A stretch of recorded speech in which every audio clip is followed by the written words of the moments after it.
안녕하세요, 여러분. 반갑습니다. I'm so happy to see you in this video. As title suggests today, I will help you how Korean sentences work in general and also in what word orders are usually put together in Korean. So the aim in the video is not to teach you grammar points, like specific grammar points for the first time. You can learn new grammar in the subsequent video later. So think of this video as a shortcut to understanding how to Korean sentences work in general, including how the long sentences are made. At first, you might even struggle with the short sentences, but after a while, you will get used to them. But when you can actually want to read a novel in Korean, or when you watch a K-drama with a subtitle or talk with your friend, you might struggle with the long sentences and complex sentences. So this video will help you and understand how to break down on long sentences. Okay? So let's begin. Go, go! Let's see how the Korean sentences are basically formed. This video will be divided into 3 parts. First of all, we are gonna talk about common word order in Korean sentences. And second one, how adjectives conjugate like verb. What does this mean? Wow, it sounds very weird, right? I know. This concept might be very new to many people, and a lot of people may be confused when they hear this for the first time. But this is fairly easy to understand. Please believe me, I will explain you easily. Thirdly, we're gonna talk about how subject and objects are often omitted. Yeah, in Korean, in many cases, subjects and objects are commonly taken out. They are even not said. So, about that, we're gonna talk about. Now, at this moment, we are in a beginner level. Although there are many different types of politeness level in Korean, but we will focus on the most common ending, yo. When you talk some verb from dictionary, you look up something and take a verb, the dictionary form, and you conjugate the verb into present tense, past tense, and future tense. You will commonly hear at the end, yo. So this is formal language, that is 존댓말. It's not too formal or too informal.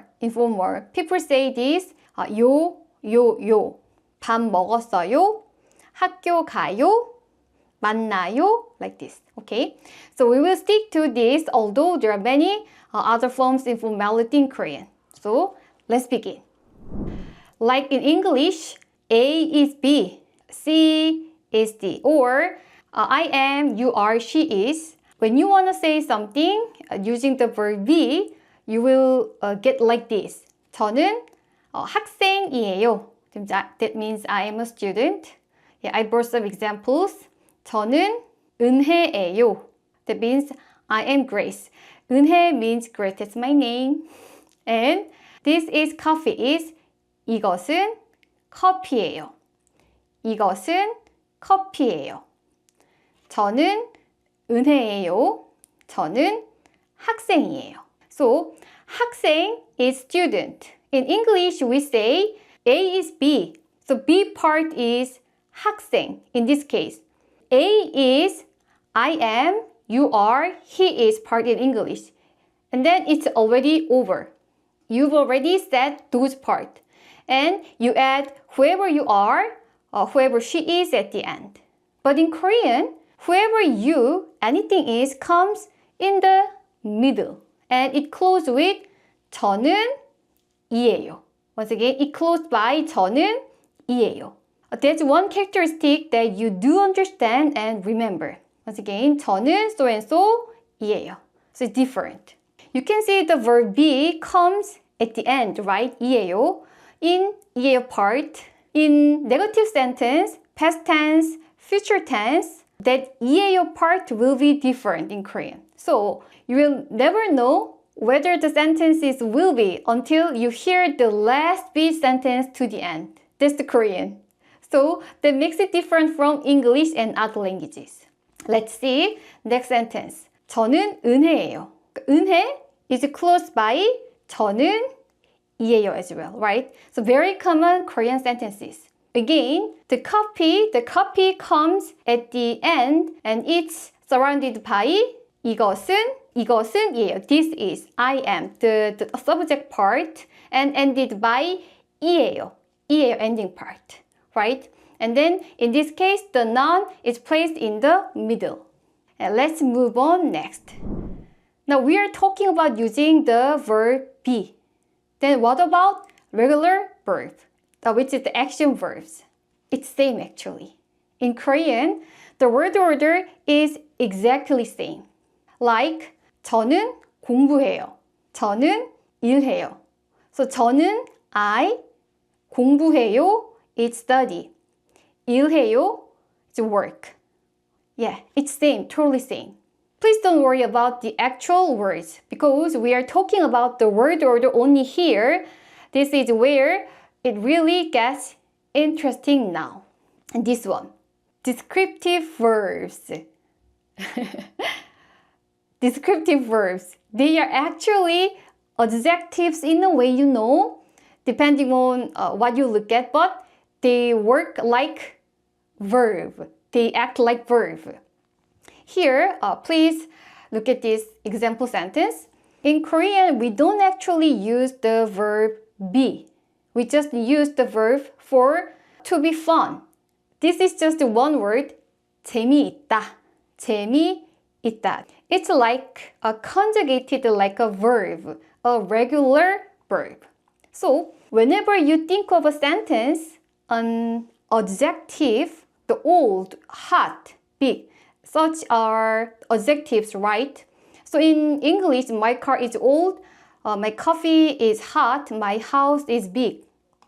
Whenever something is adjective, right? This something is adjective, the whole thing is group, one Korean verb. Let's get another example. 이것은 빨라요. So in English, this is fast. The verb be plus adjective is one Korean verb. So, it's fast is one group, 빨라요 in Korean. So, 빨라요 is verb. That is like a conjugated because it is a descriptive verb. We call it even verb, descriptive verb. Do you understand? Yeah, that's a big difference in Korean. And then let's talk about regular verb again. We were talking about the word order. So let's go back to that.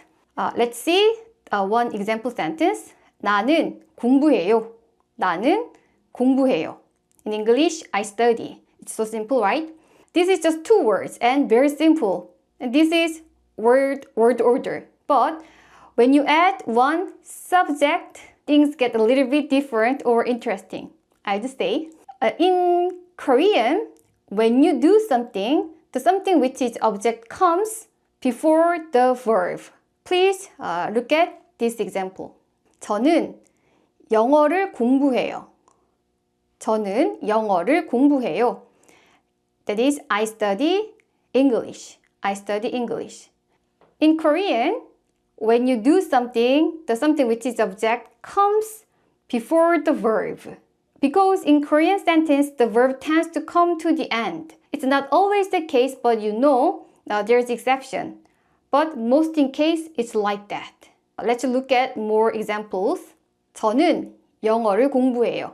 I English study. I study Chinese. 저는 중국어를 공부해요. So by hearing up until 저는 중국어를, 저는 영어를, you never know whether the speaker is studying or writing Chinese or English or hating that language or forgetting that language. So this is the basic idea you have to understand. Here are another example. 저는 물을 마셔요. I drink water. 저는 아이스크림을 먹어요. I eat ice cream. The object comes in the middle, like you know, I water drink. I ice cream eat. Yeah, this order is in Korean. So to sum it up, in English there is subject, verb, and object, right? I drink water. But in Korean, subject, object, and verb. So 저는 물을 마셔요. How do you feel? It's confusing? Huh? Are you following well? Yeah? Now, Korean sentences allow to be more flexible than English do. Yeah, let's see. You will hear people say in a different order, but that's okay. You will learn also those things in the future, right? But in general, please remember this one, the Korean order. Subject, object, and verb. Verb comes at the end, most of the case always. Okay? And then here's one more important thing. Particle. Particles are so important. We are going to learn it later more in detail. It attests the particle attached on non. For example, 저는. 저 is I in formal Korean, but you can say 저는, 저도, 저가, like this thing. Those have a specific meaning. They are so important. But when they are not absolutely necessary, they are often omitted. That's also one outstanding characteristic in Korean. Let us see this example. I study English. 저는 영어를 공부해요. Let's just focus on how they often omitted in this sentence, okay? Instead of saying 저는 영어를 공부해요. 저는 영어를 공부해요. And then you can say 저 영어 공부해요. 저 영어 공부해요. So in this sentence, the 는 and 는 is gone and 를 is gone. Even after learning how the particles work, what they mean, you are allowed to drop them in many cases. So, 저 영어 공부해요 is just okay. Even subject can be omitted if it's clear. Yeah, 영어 공부해요 is also totally fine. 저 영어 공부해요, 영어 공부해요. All of them are okay. If somebody asks you, what are you doing? 영어 공부해요. 한국어 공부해요. Like this way. Yeah. Subject can be omitted. Particles can be omitted as well. Many things can be omitted in Korean. So let's review the sentences again. 저는 영어를 공부해요. 저 영어 공부해요. 영어 공부해요. These are all okay. And here are one more example. I study Chinese. 저는 중국어를 공부해요. 저 중국어 공부해요. 중국어 공부해요. You can drop the particles and even subject too because you speak obviously to yourself in this context. One more example. I eat ice cream. In Korean, 저는 아이스크림을 먹어요. 저 아이스크림 먹어요. 아이스크림 먹어요. Subjective marker, topic marker in this case can be dropped too. The 는 and both are gone, drop. So just remember that. And one more example with the full standard sentence. I believe you are following well. Is it interesting? What are you doing? When someone is asking to you, you can say, I drink water. That's 저는 물을 마셔요. 저 물 마셔요. 물 마셔요. If the contexts are very clear, you can omit particles and markers. And then let's talk about a little more descriptive verbs in this time. It's so new and novel notion. We touched on this very briefly earlier. Here are some more information about that. Let's get some more verbs and adjectives. The verb in English, sleep, walk, buy, go, or come. There are many verbs, right? And adjectives in English, pretty, beautiful, good, bad, clean, right? You use the adjectives after be verb or before none. Yeah. Please think that in English, you use the adjectives after be verb or before none. For example, I am beautiful. I am a student, right? In these two sentences, only you are pretty is correct, right? You pretty doesn't work in English. You need that are the be verb. In English, you have to pair be verb with pretty. But in Korean, they are conjugated just like verb. Be pretty, be easy, be good, be bad. This is in English. Yeah, you need the be verb, but the Korean doesn't work. It doesn't need, yeah. We can even call them verbs, descriptive verb, rather than saying adjective. Okay, so let's look at more example. 예쁘다, which is to be pretty. Yeah, 예쁘다 is dictionary form. When you look at dictionary, you can take it. It's a verb, and you can conjugate it into the adjective form, which is 예쁜. 예쁜. So when the noun is added with this adjective, 예쁜 차, 예쁜 여자. The 차 is car, 여자 is woman, so pretty car is 예쁜 차. Pretty woman is 예쁜 여자.